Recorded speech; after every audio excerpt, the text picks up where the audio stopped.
hanya sekedar sharing. Sebelumnya saya izin dulu Ibu Kepala Sekolah untuk berbagi, Ibu Rini dan teman-teman yang lain. Mungkin di sini dari beberapa guru sudah mendapatkan materi ini, dan materi ini pun saya dapat dari pengimbasan modul guru penggerak kemarin ya, selama 1 hari UIN, materi di P4 ya, P4 yang di Jatinegara. Lalu seharusnya dikasih waktu sebulan untuk pengimbasan, dan kemarin tim 2 memaparkan apa yang sudah diimbaskan kepada teman-teman. Nah, ini salah satu syarat untuk memenuhi pelatihan kemarin, tugas untuk saya, dan minimal itu 45 menit video gitu ya. Cuma di sini kemarin dapat keringanan dari tutornya, nggak sampai 40 menit video. Jadi saya izin untuk membagikan materi ini.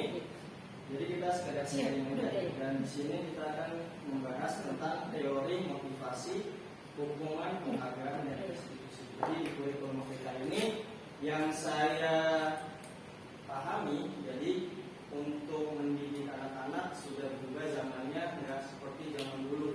Pas zaman kita kecil mungkin ya, saya juga masih ngerasain pas pendidikan masih keras-kerasnya, entah itu ada yang dilempar pakai penghapus dengan sepatu ataupun disabet dengan penggaris. Namun di sini di kurikulum merdeka ini semuanya dihilangkan, semuanya serba lembut dari hati ke hati, dan semuanya dimunculkan dari diri anak itu masing-masing. Jadi semua motivasi itu nggak hanya dari luar, tapi diutamakan dari motivasi diri anak itu.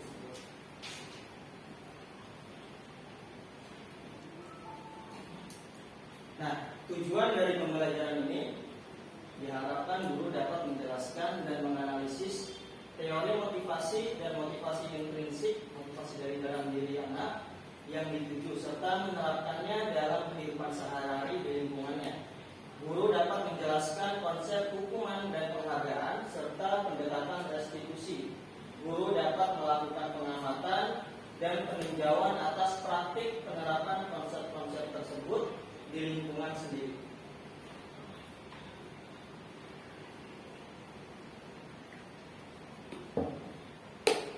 Nah, Bapak Ibu sekalian, di sini saya mau bertanya, kira-kira menurut Bapak dan Ibu guru, apa sih yang dimaksud dengan motivasi itu? Dorongan. Nah, bagus. Ada lagi? Oji? Ya, motivasi apa Ibu ini? Apa dukungan? Ya, dukungan untuk atau dorongan untuk melakukan sesuatu. Nah, jadi menurut Diana Gosen dalam bukunya Restructuring School Discipline menyatakan ada 3 motivasi perilaku manusia. Jadi motivasinya ada 3 bentuknya. Yang pertama, untuk menghindari ketidaknyamanan atau hukuman. Ya, seperti yang kita alami ke anak-anak, mereka kebanyakan mau melakukan sesuatu atau melakukan satu kewajiban, kebanyakan mereka untuk menghindari hukuman, walaupun nggak semuanya, tapi beberapa. Dan yang kedua, untuk mendapatkan imbalan atau penghargaan dari orang lain. Ya, di sini nanti kita akan bahas. Ternyata di kurikulum merdeka itu guru mengajar dengan mengiming-imingi nanti dapat reward, itu ternyata tidak boleh. Ya. Nah, di sini untuk mendapatkan imbalan atau penghargaan dari orang lain. Yang ketiga, untuk menjadi orang yang mereka inginkan dan menghargai diri sendiri dengan nilai-nilai yang mereka percaya. Nah, di antara 2-3 ini, di kurikulum merdeka ini nanti akan condong di bagian yang ketiga. Karena kenapa? Karena di bagian 1 dan 2 ini memunculkan motivasi hanya dari ekstrinsik ya, dari luar memunculkan motivasinya. Dan itu akan berdampak kepada jangka panjang atau jangka pendek, tidak bisa bertahan lama. Nah, selanjutnya saya ada kaitannya dengan perkataan Ki Hajar Dewantara, yaitu tentang merdeka. Karena kurikulum merdeka ini kebanyakan mengutip dari perkataan-perkataan Ki Hajar Dewantara. Tidak hanya terlepas dari perintah, akan tetapi juga cakap membuat memerintah diri sendiri. Nah, jadi memerintah diri sendiri itu maksudnya adalah memotivasi diri sendiri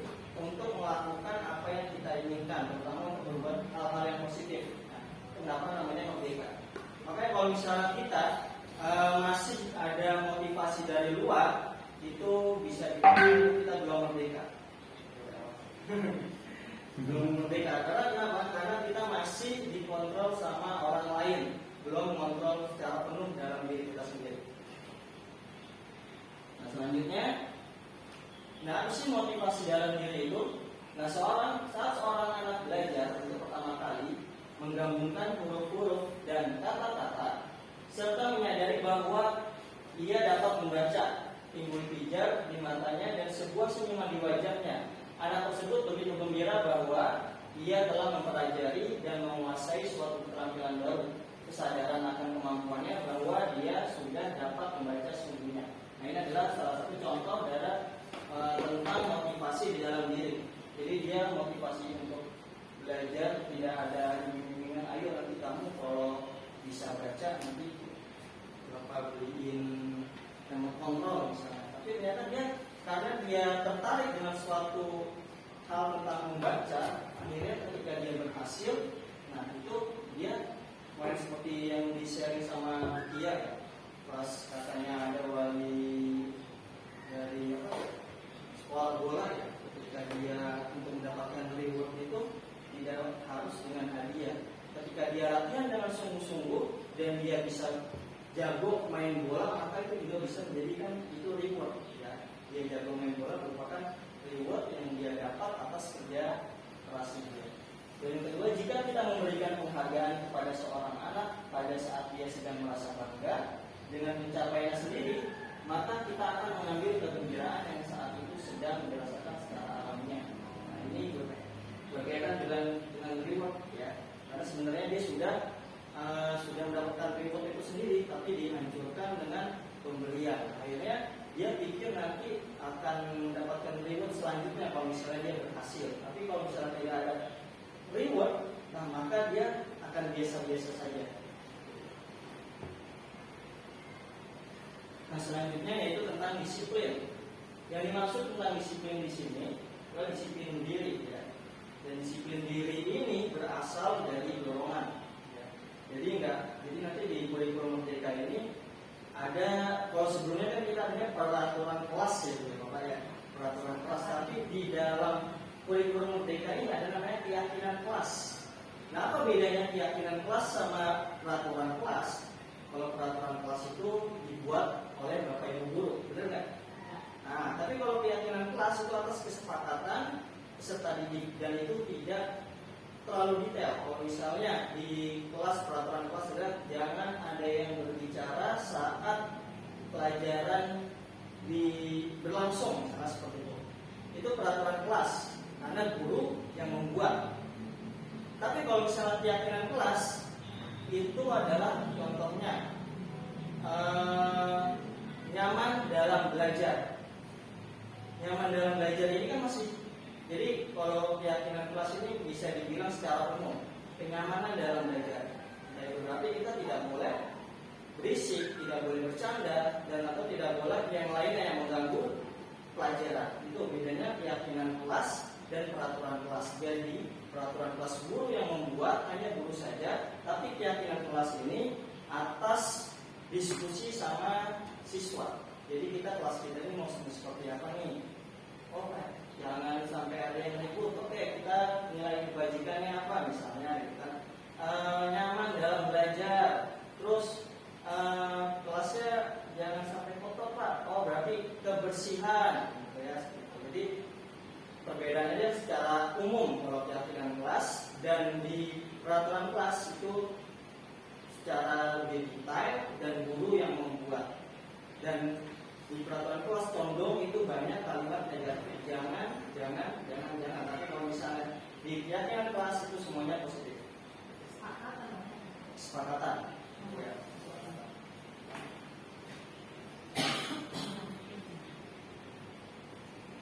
Nah, apa sih tujuan dari disiplin positif ini?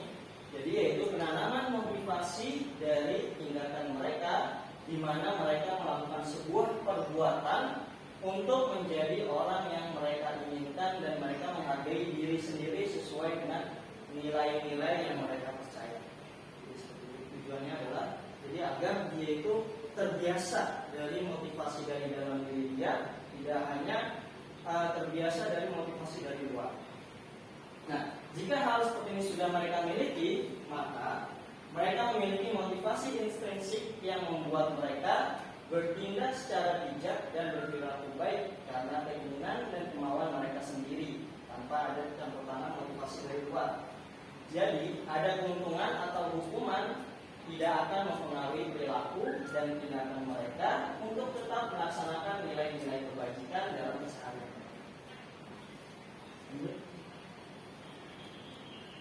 Nah, di sini kita akan nyambung ke teori kontrol.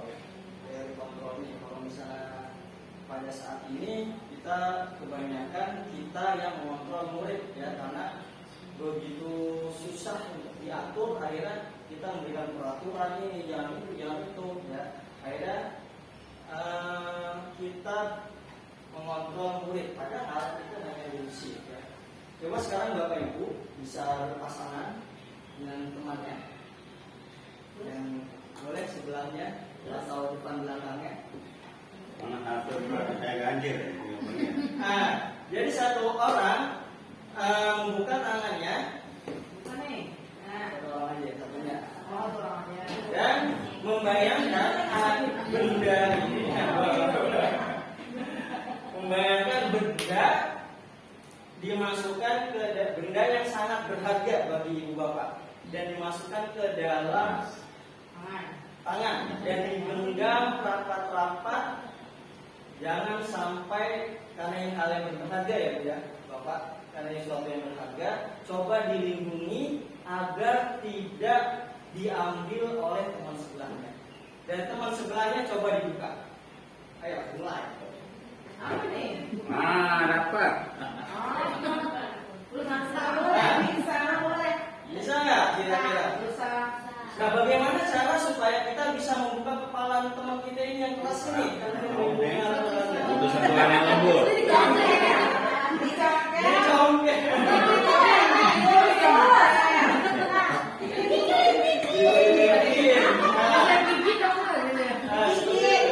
Digigit. Tapi kadang ya, karena ini sesuatu yang berharga bagi kita, jadi walaupun dikelitikin, dicongkel, kadang masih susah ya. Nah ini terbukti bahwa yang bisa mengontrol kita adalah diri kita sendiri, bukan orang lain. Tapi belum tentu Pak. Iya. Kalau di sini saya kasih uang 100 ribu. Nah, itu bisa, benar. Belum tentu kita bisa untuk mengontrol orang, cuma nggak bertahan lama. Kalau misalnya dikasih uang 100 ribu doang bisa kebuka. Kalau nggak dikasih uang, nggak mau dia. Ada yang naik lagi kalau saya Bu. Bisa kere kita. Gitu, itu teori kontrol. Jadi sebenarnya teori kontrol ini kita yang bisa mengontrol diri kita sendiri, bukan orang lain. Jadi sama seperti siswa, sebenarnya mereka lah yang bisa mengontrol diri mereka sendiri. Mereka mau melanggar atau tidak, itu tergantung mereka. Kita bisa mengarahkan dengan memberikan peraturan-peraturan, tapi yaitu tidak bertahan lama. Ya, seperti ada di sekolah, jadi ada teman saya itu di pondok. Pondok itu begitu ketat, dan di sana itu begitu disiplin dari jam 3 sampai jam 10 malam gitu. Dan itu nggak berlangsung dengan sebentar, tapi lama, sehingga membangun kebiasaan. Namun ketika dia keluar dari pondok tersebut, ternyata semua kebiasaan yang sudah dia jalin selama 7 tahun itu berubah. Karena kenapa? Karena mungkin di dalam motivasi dalam diri anak ini itu motivasi dari luar, karena takut akan hukuman, karena dia motivasinya dari luar bukan dari diri. Dan ketika di luar tidak ada disiplin yang begitu ketat sama yang kayak di dalam sekolahnya, maka dia pun kembali lagi seperti sebelumnya. Makanya sebenarnya yang bisa mengontrol diri kita sendiri, mengontrol adalah diri kita sendiri.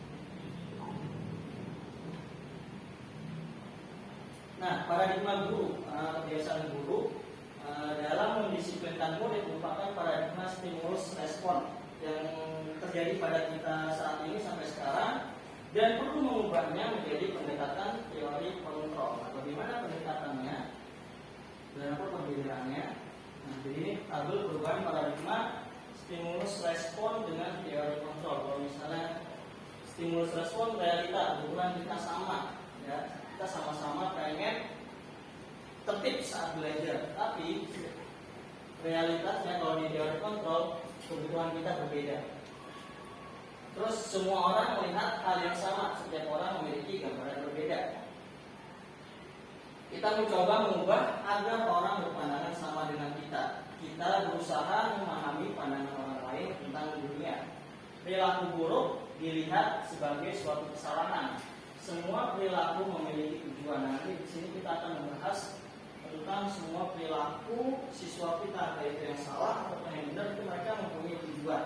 Ada beberapa kebutuhan dasar manusia pada diri anak itu yang tidak terpenuhi. Nah, orang lain bisa mengontrol saya, hanya Anda yang bisa mengontrol diri Anda.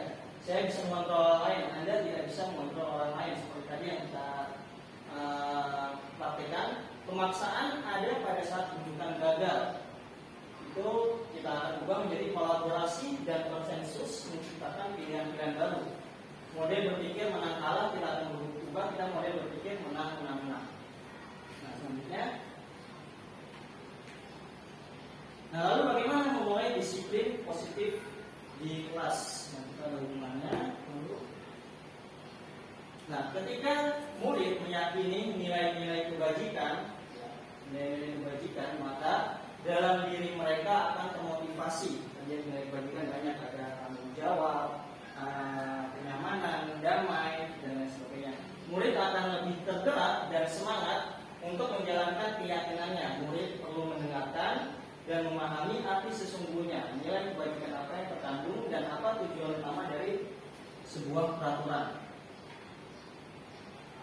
Jika hal itu tidak terpenuhi, maka murid akan sekedar mematuhinya, takut atau malah tidak tertarik sama sekali.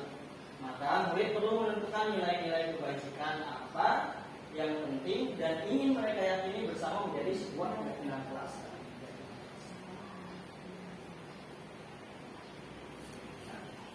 Proses dalam menjalankan peraturan atau keyakinan kelas tentu bukan tanpa pelanggaran. Sama seperti peraturan yang kita buat, pasti ada nilai pelanggaran. Keyakinan kelas pun juga ada pelanggaran. Kita perlu tahu juga penyebab murid melakukan pelanggaran tersebut. Sesuai teori kontrol, manusia bertindak karena ada tujuannya. Tadi ya, entah itu dia tujuannya pas ketika dia melanggar, itu pasti ada tujuannya. Begitu pula dengan murid yang melanggar, pasti ada tujuan di balik perilakunya untuk memenuhi kebutuhan dasar mereka. Nah, apa itu kebutuhan dasar? Anak-anak itu adalah kebutuhan dasar manusia. Nah, ini ada 5 ya. Ada 5 kebutuhan dasar manusia. Seperti yang pertama itu kebutuhan bertahan hidup atau survival. Makan, minum, sehat, dan merasa aman merupakan beberapa contoh dari kebutuhan bertahan hidup. Kebutuhan ini bisa dipenuhi dengan makanan, olahraga, memberi kesenangan. Kita sering lihat ya, anak murid kita itu di kelas ada yang makan, ya kan? Ada yang makan. Nah, itu bisa jadi karena dia melanggar. Dan pelanggaran itu ternyata dia memenuhi salah satu kebutuhan dasar pada manusia, pada diri dia sendiri, itu kebutuhan bertahan hidup. Mungkin karena dia lapar atau misalnya di rumah dia belum sarapan, akhirnya bertahan hidup, mau dia melanggar dan tujuannya ternyata ada. Oh, ada.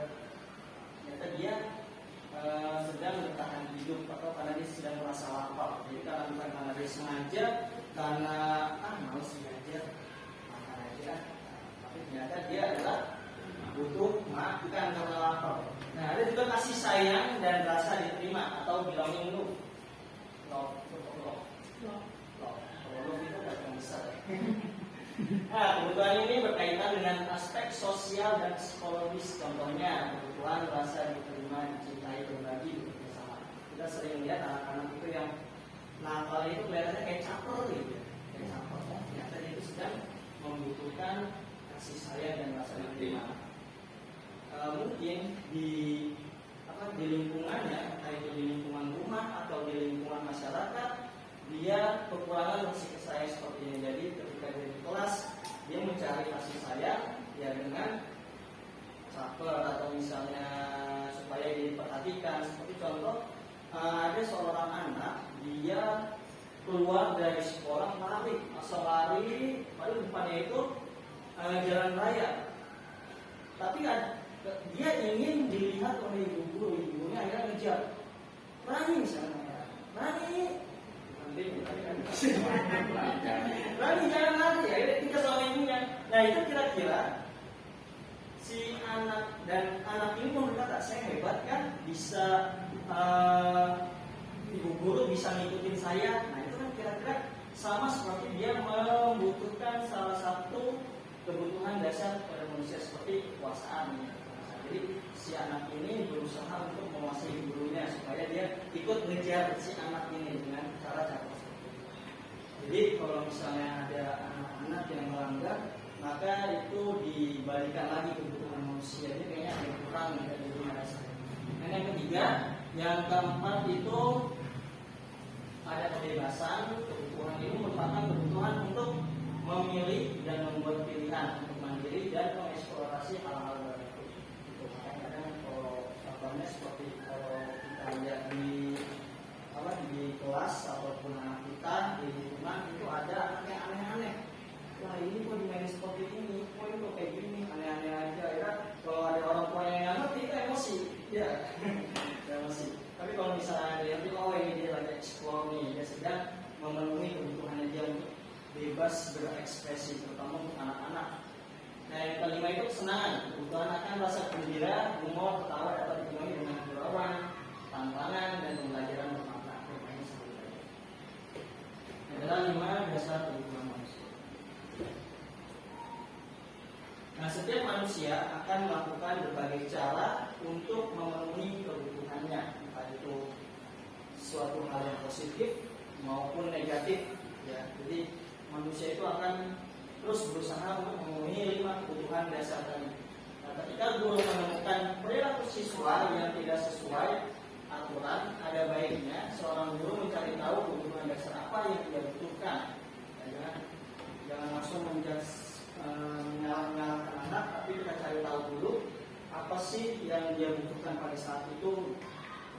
Misalnya ketika ada siswa yang sering mengejek temannya, seorang guru bisa menanyakan mengapa ia melakukan hal tersebut. Jika siswa menjawab senang aja bu, nah berarti kalau misalnya apa sih bu, dari senang aja, berarti dia kan untuk memenuhi kebutuhan dasar dari fun ya, kesenangan. Lantas kita tahu dia sedang memenuhi kebutuhan yang akan kesenangan. Setelah tahu kebutuhan dasar yang hendak siswa penuhi, kita bisa membimbing mereka memperbaiki perilakunya dengan melakukan tindakan restitusi. Bapak sekalian, sampai sini ada yang mau ditanyakan? Semoga pun ada. Kita sharing aja, mungkin ada yang punya pendapat lain atau misalnya Jadi kalau untuk alat kesenangan pemateri tadi, kalau ditanya yang memang senang aja ya. Nah, kan yang lainnya kan yang dikatakan mau begitu. nah setelah itu ini dengan ada tindakan nanti kita akan membahas tindakan restitusi. Tindakan restitusi ini mungkin kalau misalnya kita bahas kelar semuanya lama ya. Kalau saya kemarin dari pagi sampai sore jam 5. Jadi kita bahas nanti mungkin kalau ada waktu lain, insya Allah kita bahas bagaimana sih tindakan restitusi itu. Kalau misalnya secara kampus itu ada kalau di pengadilan itu restitusi mengembalikan keadaan seseorang menjadi keadaan semula. Jadi membuat dia itu tidak bersalah. Jadi dengan memberikan pengertian dan ini tuh fokus ke anaknya. Jadi kita seperti kenapa sih kamu melakukan seperti ini? Kalau misalnya kita dijawab, senang aja sih. Kira-kira yang kamu lakukan ini benar atau salah? Nah, itu jadi membuat anak ini merasa apa yang dia lakukan ini kalau misalnya salah. Oh iya pak, salah pak. Kenapa salah? Karena mengganggu. Nah, jadi akhirnya dia tahu, menyadari dirinya sendiri bahwasanya itu salah. Dan akhirnya setelah itu baru, ya kita akan membuat penguatan kepada anak. Kita semua manusia yang pernah salah, tapi sebaik-baiknya kita adalah memperbaiki kesalahan kita. Jadi setelah dia mengembalikan kondisi anak ini menjadi tidak bersalah, baru kita kasih penguatan supaya dia tidak mengulangi. Kurang lebih seperti itu restitusi. Jadi nggak main. Kalau mungkin kalau untuk ini ya kelas ilmiah SMP kalau ditanya itu bisa jawab ya kadang-kadang apa sih dia tahu salah gitu ya. Tapi kalau balik lagi ke kayak emang sendiri kan. Karena sendiri. Kadang-kadang kayak orang Cuma gini ya, praktek itu pasti yang saya alami ya, praktek restitusi ini emang kita ini benar-benar pas di kurikulum mereka dilatih sabar ya, nggak ngegas duluan, maksudnya ngegas duluan ya. Kayak anaknya takut duluan. Ya, maksudnya usianya gitu Pak, kalau kayak usia di bawah anak kecil itu kan kayak masih balita atau 5 tahun sampai 8 tahun lah. Mereka kadang-kadang kalau kita begitu kan tetap aja kalau udah ketemu di sekolah lagi. Kalau yang saya tadi tentang anak itu di usia balita itu sampai usia berapa itu emang dia otaknya ini belum bekerja secara maksimal, dia masih belum akil ya Ustaz ya, belum bisa berakal, jadi belum bisa kita bilang dia belum bisa membedakan mana benar-benar yang baik dan mana benar-benar yang buruk. Cuma kita tetap aja nasihati dengan baik dan kita memberi penguatan bahwasanya itu salah. Jadi pas ketika nanti dia sudah punya akal, berakal, kan dia akan sadar sendiri. Jadi berdasarkan usia juga ya. Apalagi anak laki-laki. Anak laki-laki yang saya pelajari dan saya alami itu memang ketika dipanggil itu nggak dengar, kalau sekali, 2 kali, 3 kali, 4 kali, yang kelima itu baru dengar. Kecuali kalau dia disentuh, ditegur. Bang, ini baru ngeh gitu. Nah, dari lagi Bu yang mau didiskusikan atau mau di-share? Kalau kebiasaan buang sampah itu termasuk kebutuhan apa? Buang sampah sembarangan kayak. Kamu kira-kira? Baik, tidak peduli. Tuhan apa? Di sini kan ada kebutuhan itu pasti saya. Tuhan itu Pak. Nah, udah. Apa kira-kira Bapak Ibu? Kebebasan kali ya? Dikit-dikit buang sampah gitu Pak. Dikit-dikit Kayaknya buang sampah. Tegur dikit. Buang sampah sama ini ya Pak. Dikit-dikit mau keluar ke WC. Kebutuhan dia kebutuhan. Sebenarnya ya pasti ada kebutuhan yang dia mungkin dia mau buru-buru gitu kan, main asal doang. Bisa jadi itu karena kebebasan bebas. Jadi fun juga Pak. Ada tugas kok ya. Puas ya. Ini kebutuhan dasar. Gimana Ibu mau dilanjut atau sudah? Lanjut. Nah ini dihukum oleh penghargaan.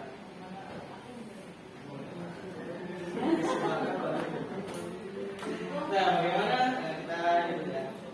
Penghargaan menghukum atau memberi penghargaan terhadap murid. Nah, kita semua pernah ya, entah itu ngasih coklat, ngasih permen, atau ngasih apapun penghargaan atau menghukum, entah itu dia suruh lari ke lapangan, berdiri, atau hormatnya bendera setengah jam. Ya pasti kita semua pernah. Saya pun pernah. Sama. Sama. Maka saya dulu pernah mukul ya. Nah, ketika pelanggaran terjadi, maka diperlukan penegakan aturan kembali. Jadi kita tujuannya menghukum itu memang untuk menegakkan peraturan, nggak cuma karena untuk puasa saya lagi marah nih, udah bantai yang sama. Cuma kita pasti di sini guru sebagai guru menghukum siswa itu karena untuk menegakkan peraturan yang ada di sekolah. Namun di kurikulum merdeka ini kita tidak memakai hukuman, tapi namanya ada konsekuensi. Jadi cara menegakkan aturan itu ada 2, yaitu dengan hukuman ataupun dengan konsekuensi. Nah, di kurikulum merdeka ini kenapa kita pakai konsekuensi bukan pakai hukuman? Tadi balik lagi karena hukuman ini cuma bersifat sementara. Kemarin si Dinda dia nggak masuk pelajaran olahraga, dia dihukum disuruh ngepel lapangan. Besoknya lagi dia nggak masuk karena dia nggak masuk olahraga, paling dihukumnya suruh ngepel lapangan doang. Akhirnya tidak bertahan lama. Nah itu hukuman. Nah kalau konsekuensi apa bedanya?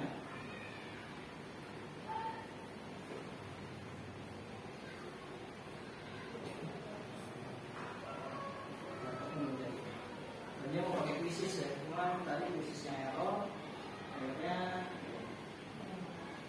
kalau saya jadi biar tahu nanti mana sih yang termasuk hukuman dan mana sih yang termasuk konsekuensi. Nah, pertama kita akan bahas tentang hukuman. Hukuman ini bersifat tidak terencana atau tiba-tiba murid tidak tahu apa yang akan terjadi dan tidak dilibatkan.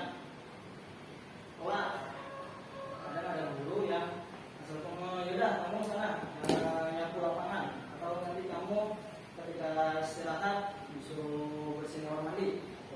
Sebelumnya siswa ini nggak tahu apa akibatnya dari dia telat ke sekolah. Yang penting ada hukuman, tapi hukuman itu nggak tahu. Terus hukuman bersifat satu arah dari pihak penghukum, dan murid hanya menerima suatu hukuman tanpa melalui suatu kesepakatan atau pengarahan dari guru, baik sebelumnya atau sesudahnya. Lalu hukuman yang diberikan bisa berupa fisik maupun psikis. Murid atau anak disakiti oleh suatu perbuatan atau kata-kata. Jadi diomelin, akhirnya dia sakit hati. Kan nggak banyak kalau misalnya sekolah SMP SMA itu bahkan ada yang melawan gurunya ya, mungkin dia ada yang sakit hati atau memang kesel. Nah, di dalam konsekuensi perbedaannya dengan hukuman, bentuknya sudah terencana atau sudah disepakati. Dalam penerapan konsekuensi, murid tetap dibuat tidak nyaman untuk jangka waktu pendek. Konsekuensi biasanya diberikan berdasarkan suatu data yang umumnya dapat diukur. Contohnya, contoh dari konsekuensi, murid melakukan kegiatan di luar kegiatan pembelajaran, misalnya ngobrol, maka murid tersebut akan kehilangan waktu bermain dan harus menyelesaikan tugas karena ketertinggalan. Nah, itu di konsekuensi. Jadi kalau misalnya ada yang telat, misalnya telat ke sekolah itu 10 menit, dan ternyata pembelajaran di kelas ini sudah mulai dan sudah mengerjakan tugas yang diberikan oleh guru, maka konsekuensinya adalah ketika dia anak murid datang ke kelas, dia kehilangan waktu pas ketika nanti istirahat, teman-temannya udah istirahat, sedangkan dia masih mengerjakan tugas. Itu konsekuensi. Nah, sikap guru di sini senantiasa memonitor murid. Jadi ketika kita memberikan konsekuensi ke murid, guru itu untuk memonitor sampai selesai. Jadi akhirnya dia dibuat tidak nyaman, teman-teman yang sudah istirahat, dia masih mengerjakan tugas.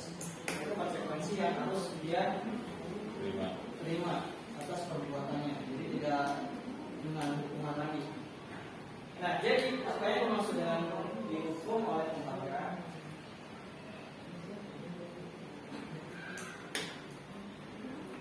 Nah, kita mengambil dari perkataan Afikon, seorang peneliti yang sudah menerapkan teori ini. Saat kita berulang kali menjanjikan hadiah pada anak-anak agar berperilaku bertanggung jawab, atau kepada seorang murid agar mempelajari sesuatu yang baru, atau kepada seorang karyawan agar melakukan pekerjaan yang berkualitas, kita sedang berasumsi mereka tidak dapat melakukannya atau mereka tidak akan memilih untuk melakukannya. Jadi seperti itu. Jadi penghargaan ini berupa hukuman. Jadi maksudnya jadi penghargaan ini dimaksudkan bahwasanya kalau dia itu tanpa penghargaan itu nggak bisa gitu. Akhirnya dia dicap, dia nggak bakal bisa kalau misalnya belum dikasih penghargaan atau misalnya dikasih reward. Itu adalah hukuman penghargaan sebagai hukuman. Jadi seperti kita bilang, padahal dalam diri kita, kalau misalnya kita punya motivasi dalam diri kita, tidak bisa tanpa adanya reward, itu lebih bagus dan itu lebih bertahan lebih lama daripada ada faktor eksternal untuk memotivasi kita. Dari perkataan dan yang selaras benar dengan perkataan Khairul Muntala. Nah, penghargaan maupun hukuman adalah cara-cara mengontrol perilaku seseorang yang menghancurkan potensi untuk pembelajaran yang sesungguhnya.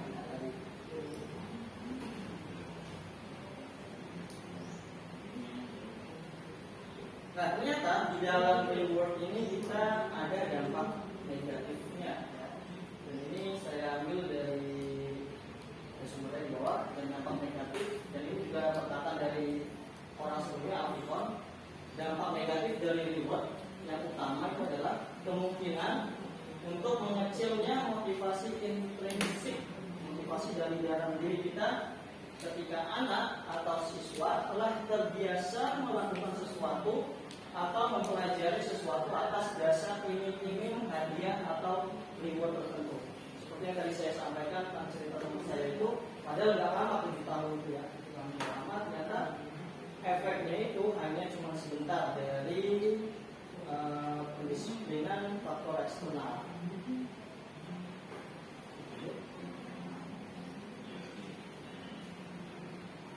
Nah, terus bagaimana? Apakah kita tidak boleh memberikan reward atau memberikan penghargaan pada anak? Misalnya ada bentuk program apresiasi, yaitu dengan memberi pengakuan secara khusus, memberi pengakuan secara pribadi, memberi pengakuan ke semua murid. Nah, ini maksudnya adalah supaya ketika kenapa kita harus memberi pengakuan ke semua murid? Karena supaya menghindari namanya kecemburuan gitu. Dia yang kasih ini adalah biarin aja lah, lo bisa-bisa aja. Akhirnya dia tidak ada semangat ya. Walaupun ini sebenarnya juga termasuk motivasi ekstrinsik ya. Nah, beri pengakuan secara konsisten, tidak hanya hari itu saja, tapi kita tetap menghargai apa yang telah dicapai oleh anak. Yang terakhir adalah fokus terhadap proses ya. Semua anak kita ini mereka berproses, walaupun ada yang prosesnya dia secara lambat maupun secara kilat ya. Kita perlu menghargai atau perlu mengapresiasi mereka karena mereka telah berjuang belajar, berjuang untuk ilmu, karena tidak mudah ya, bagi seorang yang tidak punya kemampuan yang kuat dalam dirinya untuk melangkahkan kaki belajar dengan sungguh-sungguh ke sekolah. Nah, ini contoh pengakuan atau apresiasi kebajikan. Pembukanya bisa jelas seperti ini. Kemarin saya perhatikan rasa empatimu besar sekali pada saat menolong murid baru juga. Atau saya menghargai pedulianmu pada saat kamu membantu teman-teman di tugas kelompok. Jadi tetap diapresiasi karena sekecil apapun yang dia perbuat diapresiasi supaya dia tuh merasa dekat dengan kita, sehingga dia pun memunculkan motivasi dalam dirinya untuk lebih rajin lagi belajar atau berbuat kebajikan. Terima kasih untuk rasa tanggung jawabmu pada saat kamu mengurus kertas-kertas yang berserakan di lantai. Nah, ini ya, karena kita sering menyuruh murid kita untuk mengungut sampah, namun kita lupa mengucapkan terima kasih untuk menghargai atau memberikan sekedar reward penghargaan berupa apresiasi yang seperti itu. Nah, lanjut. Di sini ada 5 posisi kontrol guru. Karena kita guru ini masih kita bisa dibilang mengontrol anak murid kita ya. Jadi di sini ada 5 posisi kontrol guru. Yang pertama itu kita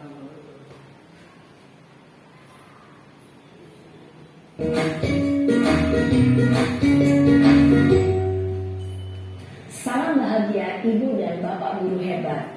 Dalam penerapan disiplin positif restitusi, salah satu program yang dikembangkan adalah 5 posisi kontrol. 5 posisi kontrol dalam restitusi adalah proses perjalanan seorang pendidik agar dapat mengenali dirinya. Pada video kali ini, kita akan membahas tentang 5 posisi kontrol yang dikembangkan oleh Diane Dawson dan contoh penerapannya.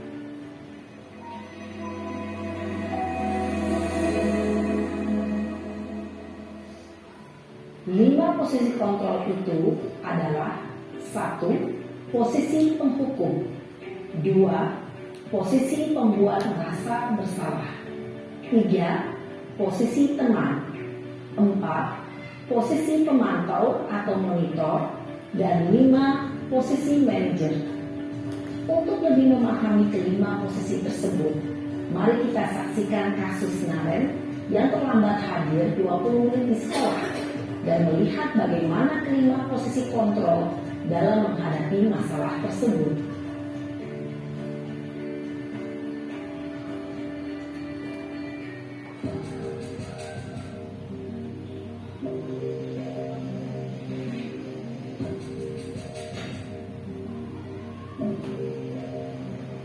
Naren, sini kamu. Selamat pagi, Bu. Selalu terlambat. Kamu deh, pasti terlambat. Maaf, Bu. Saya Apa? Apa coba? Alasan kamu apa lagi? eh, Kapan sih kamu tidak terlambat? Malas sekali ya kamu jadi anak. saya Dasar pemalas. Gak kapok-kapok sih kamu. Sudah berapa kali terlambat? Sana, kamu keliling lapangan basket 2 kali. Kenapa saya harus ke lapangan basket, Bu? Kenapa? Kamu ngelawan ibu? Berani-beraninya jawab. Sudah terlambat, masih berani jawab pula. Sekarang, keliling lapangan basket 5 kali sekalian. Biar kapok. Cepat. Pergi sana ke lapangan basket. Posisi penghukum biasanya berbicara dengan nada tinggi, menghardik, menunjuk-nunjuk, menyakiti, dan menyindir. Hukuman bisa berupa fisik maupun psikis.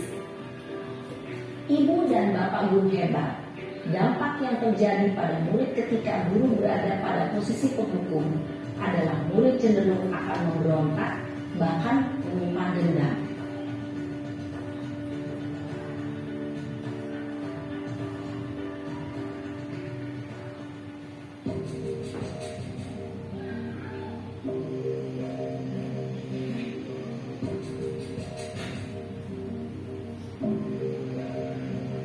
Naren!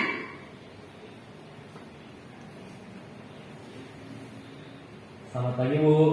Naren. Kamu kenapa terlambat lagi, nak? Ya Tuhan, Naren. Kamu senang ya bikin ibu susah ya? Kalau kamu terlambat lagi, nanti ibu yang ditegur bapak kepala sekolah, nak. Disangka ibu tidak bisa membina kamu. Duh, gimana ini? Maaf, Bu. Duh, Gusti Naren. Kamu suka ya kalau ibu ditegur bapak kepala sekolah?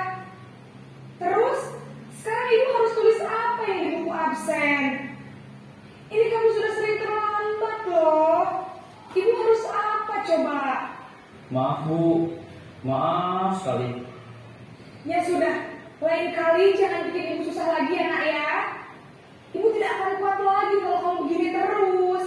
Bisa jantungan kalau ibu ditegur bapak kepala sekolah. Sana cepat ke kelas. Maaf ya, Bu. Maaf sekali.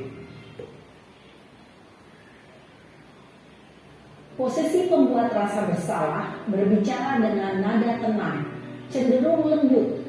Namun kata-kata yang diutarakan membuat murid merasa menjadi orang yang gagal, memandang buruk dirinya sendiri, merasa tidak berharga, dan tidak sanggup membahagiakan orang lain. Ketika guru mengambil posisi pembuat rasa bersalah, murid akan menganggap dirinya yang bersalah dan ia akan menyimpan emosi negatif tersebut di dalam dirinya.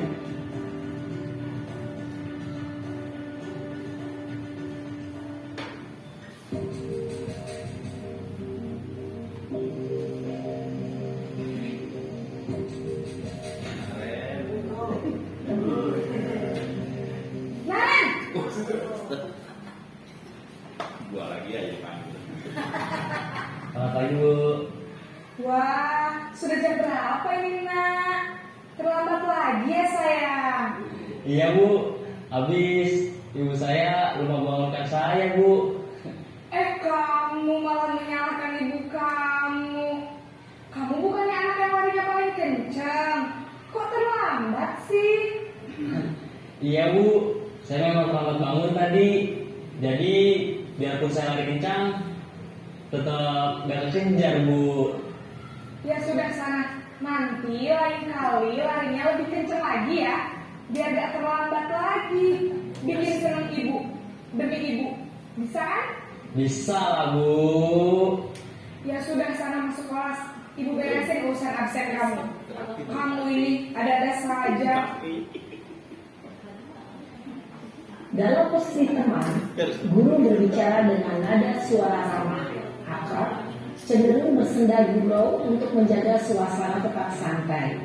Murid akan merasa senang, aman, dan akrab dengan guru. Identitas yang tercipta adalah identitas sukses atau berhasil. Namun, kemungkinan karena ini masih dorongan eksternal, maka ada faktor ketergantungan dari murid kepada orang tertentu.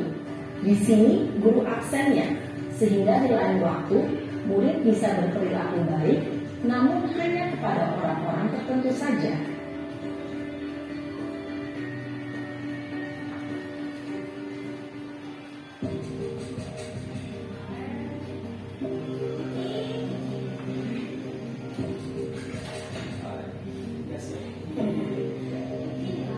Naren,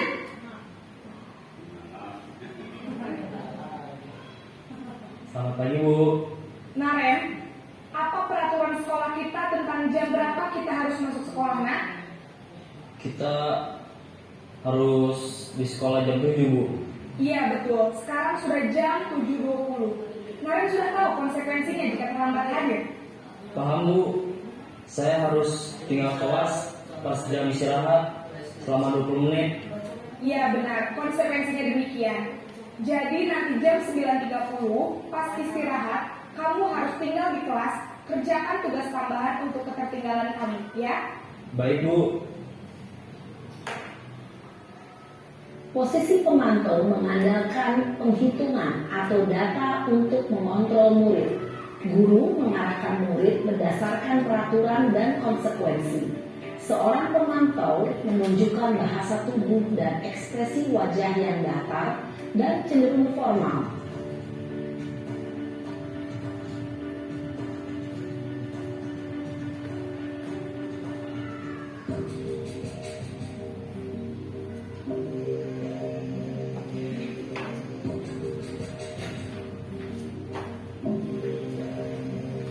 Naren!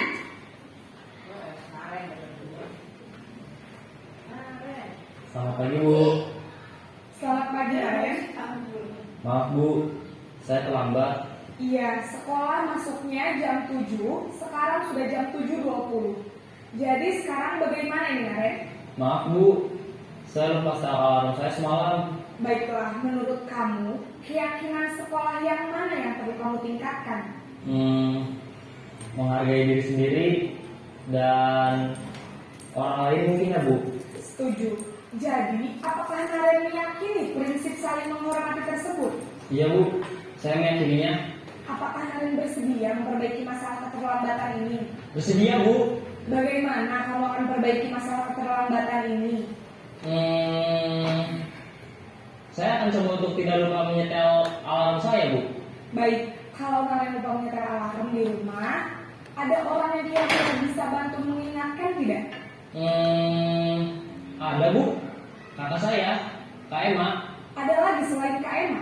Selain Kak Emma, ada ibu saya. Baik, jadi yang mengingatkan Naren adalah Kak Emma dan ibu kamu ya? Kira-kira akan mulai set alarm kapan nih Naren? Setelah pulang sekolah, akan segera saya lakukan. Baik, jadi Naren akan setel alarm untuk bangun besok pagi dan akan diingatkan oleh kakak dan ibunda Naren ya. Ada lagi yang mungkin perlu dilakukan Naren agar tidak terlambat bangun lagi. Tidak ada Bu. Baik Naren, terima kasih untuk kerjasama kamu. Sekarang kamu perlu kembali ke kelas untuk belajar. Baik Bu, terima kasih.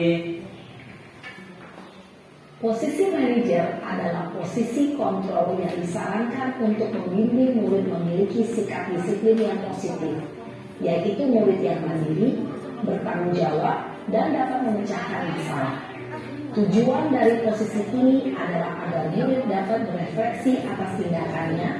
Guru akan dengan tulus memberikan pertanyaan-pertanyaan bermakna, sehingga membuat murid dapat belajar dari kesalahannya dan mencari sebuah solusi untuk menyelesaikannya. Ibu dan bapak guru hebat, setelah mengamati adegan kelima posisi kontrol tadi, kira-kira posisi mana yang paling ideal? Posisi mana yang dapat menunjang motivasi intrinsik murid? Ya, tentu posisi manajer. Posisi ini memang posisi ideal yang ingin dituju setiap pendidik. Pada posisi inilah guru dapat menerapkan disiplin positif yang berpihak pada murid, yang memerdekakan murid. Perjalanan seorang pendidik tentunya tidak mudah untuk sampai pada posisi seorang manajer.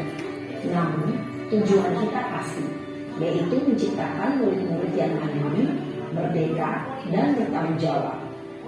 Semoga penggambaran 5 posisi kontrol yang telah diperlihatkan ini dapat menjadi ajang refleksi bagi kita semua, agar dapat terus mengasah dan menerapkan disiplin positif yang memerdekakan murid. Mari terus berlatih dan bersemangat. Selamat menerapkan. Salam dan bahagia, Ibu dan Bapak Guru hebat.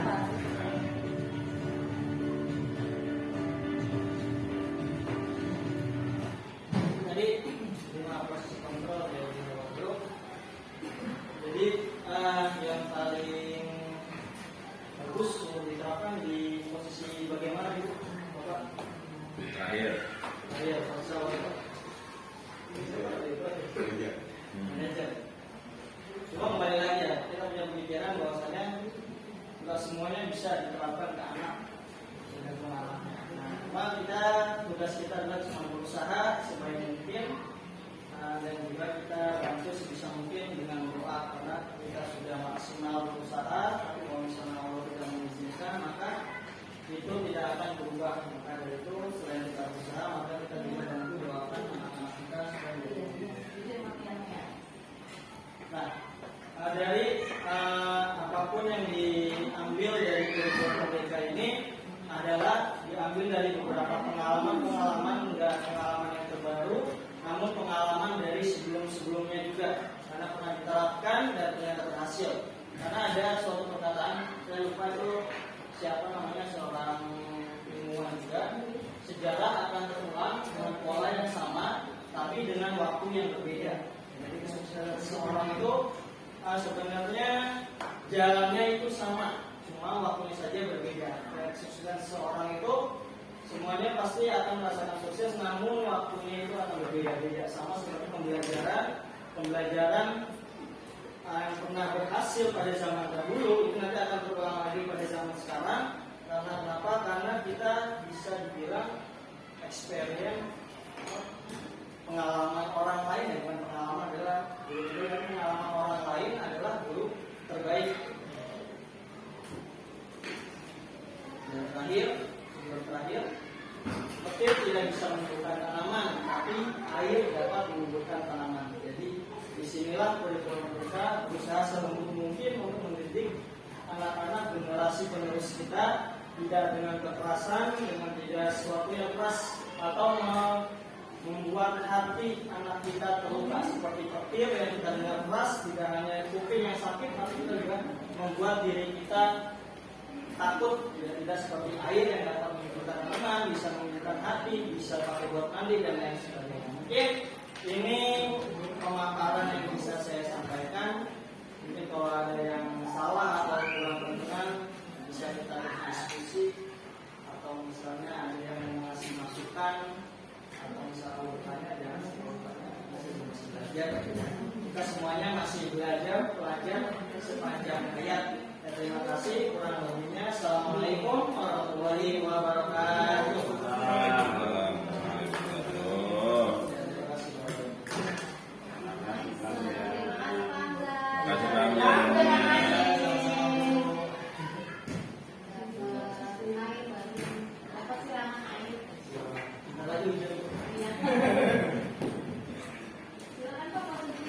Iya, Pak, di kantor ada bijak, silakan. Itu bisa kok belum diambil.